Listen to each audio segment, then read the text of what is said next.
Favorite me, gaze into my eyes to basically hypnotize you occasionally. Plus I'm hard to talk to. If you lie, I probably stalked you when you walked through at night. Caught you then tried to extort you. New York niggas is trigger happy. It's official. I only have a couple of minutes because actually right now it's 2:10 Eastern Standard Time, August the 13th, 2015. I'm T Street Controversy. This is T Street Controversy Live. So what we're going to address in this video is we're going to address that Cotto versus Canelo is official, November the 21st in the Mandalay Bay. It's officially official, announced by Golden Boy Promotions and Canelo on his Twitter page.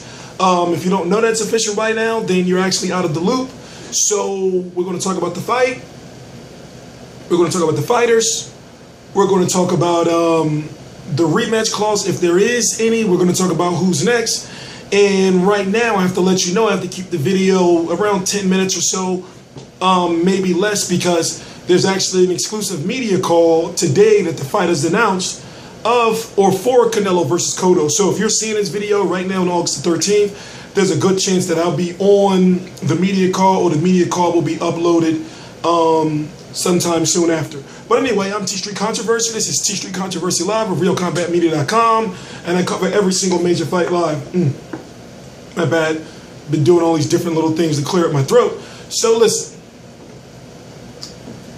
you got Canelo Alvarez, the young Mexican superstar. You got Miguel Cotto, the seasoned, already he's a Hall of Famer. You might as well say he's a Hall of Famer, Puerto Rican veteran. You got one fighter who only has one defeat on his record. Some say it should have been two against Alvarez. You got another fighter who has lost all of his big fights. His two major fights, his two superstar fights against Manny Pacquiao and Floyd Mayweather. I look at it like this. Cotto has been through so many wars. Cotto has been through battles. Canelo hits hard. Cotto, in my opinion, is the better boxer. So if I was to say, if the fight had to go to the cards, who has a better chance of winning on a fight that goes to the cards, I'm going to say Miguel Cotto, because I believe he can out-throw, he can out-punch, and he can hit Canelo with the more clean, effective punches. If it was somebody, I would say who has the better chance of knocking out who, I would say Canelo has a better chance of stopping Cotto. Cotto, as we've seen, and even if you look at him now, his face just doesn't look like it would hold up. The scar tissue, it just doesn't look like it would hold up. So Cotto, from what I've seen, especially, him fighting a 190-pound Daniel Geale in his last fight, he looks like a fighter who's in the best shape and the most comfortable of his career. This is a 153-pound fighter who just defended the 160-pound title against a 190-pounder. Whatever you think of Daniel Geale, that's still a feat within itself. Remember when Sergio Martinez fought 190-pound Julio Cesar Chavez Jr.? Sergio Martinez may have won the fight, yeah. But Sergio Martinez was never the same again, but getting beat up by a cruiserweight. Letting the cruiserweight get too close. He beat up Chavez. He whooped Chavez Jr. ass. But the fact that when Chavez Jr. finally got a chance to catch up to him with that cruiserweight frame, Sergio Martinez was never the same. I got to say that this is a 50-50 fight because you really don't know what to expect. And I'm glad that Cotto finally, is having another big fight like this, because for one, when you look at what he's been doing, okay, yeah, Delvin Rodriguez. Okay, yeah, it was Delvin Rodriguez. He still got Austin No Doubt Fish Trout problems. And then the Sergio Martinez thing, I'm just saying, come on, fans. Sergio Martinez was not the same Sergio Martinez that he is, or that he used to be when Miguel Cotto fought him. That knee was done. He was falling all over the place. I thought he was drinking. They even wanted to give him the mechanical Stone Cold Steve Austin knee brace. Well, Sergio Martinez required that. They told him no. They gave him that little sleeve. So for Cotto to be fighting a young, hungry lion, I take my hat off to him. because he's a young, hungry lion. He comes to win. When Cotto will be fighting a Canelo Alvarez, you got to give Cotto respect. And then listen to this. Apparently, the winner has to fight Golovkin, the winner of Golovkin versus Lemieux next. So we're going to find out who Miguel Cotto really is. We're going to find out that if Miguel Cotto defeats Saul Canelo Alvarez on the cards, and in my opinion, if he was to beat Canelo, it would be on the cards. He would have to fight the winner of Golovkin Lemieux.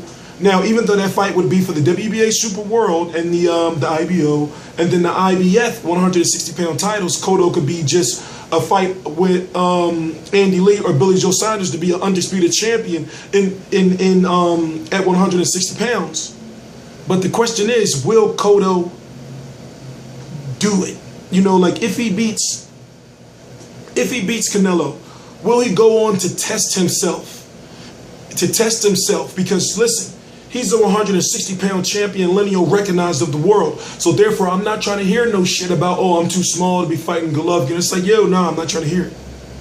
So it's about if he does beat Canelo.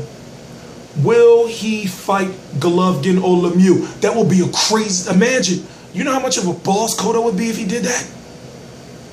But will he? I don't think he will. Many don't think he will. Many think after the Canelo fight, if he beats Canelo, he's going to vacate the title and go try to go after Mayweather again at 154 or something like that at that new MGM arena they opened up in 2016. I have a media call I got to get on soon. But listen. We got Golovkin versus Lemieux. That's a Golden Boy K2 Promotions fight in October. We also have Matisse versus Postol in October. We also have in November Cotto versus Canelo. In my opinion, Golden Boy is doing a very good job putting on fights right now, because with the limited roster, they're actually putting on fights that we want. I mean, did we really think we want to get? You know, like how did we feel when we first heard that? Okay, well, yeah, Golovkin versus Lemieux can happen. We didn't think it would be happening this soon. So, and these are high stakes matchups, because if a Golovkin loses, then we all know people gonna say, you know, he's a bum. He's always been a bum, and he's overrated, whatever the case may be. If Lemieux loses, yep, he got stopped by Marco Antonio Rubio of all people, and Joe Alcine put a whooping on him. You know, so. Then you got Cotto versus Canelo. Cotto, if he loses, where does Cotto go? He's got that new Rock Nation deal, but will there be a rematch? How badly will he lose if he loses? You know, oh, and also to address the rematch clause, apparently there's been rumored to be a rematch clause in place to the point where Canelo and Cotto are both locked up for like the next year as far as who they have to fight. So, for example, if Cotto wins, Cotto would have to fight Golovkin or vacate his title. If he vacates his title, then he has to fight Canelo again. If Canelo wins, Canelo will likely go on to fight Golovkin, you know, or Lemieux, and then probably try to make some more money to fight Cotto again if Cotto wants to, you know, still stay active. And it all depends on how the fight goes, really. You know, in my opinion, like I said, it's a 50-50 fight. I'm actually glad that it's finally happening, because I thought that maybe Miguel Cotto's diva ways would kind of get in the way. You know, when it comes to negotiations, you know, Miguel Cotto can be known to be, you know, kind of like a jerk, you know, an asshole. But at the same time, you know, it's business. You got to respect the grind. I'm T Street Controversy. This is T Street Controversy Live of RealCombatMedia.com, and I cover every single major fight live. Please subscribe.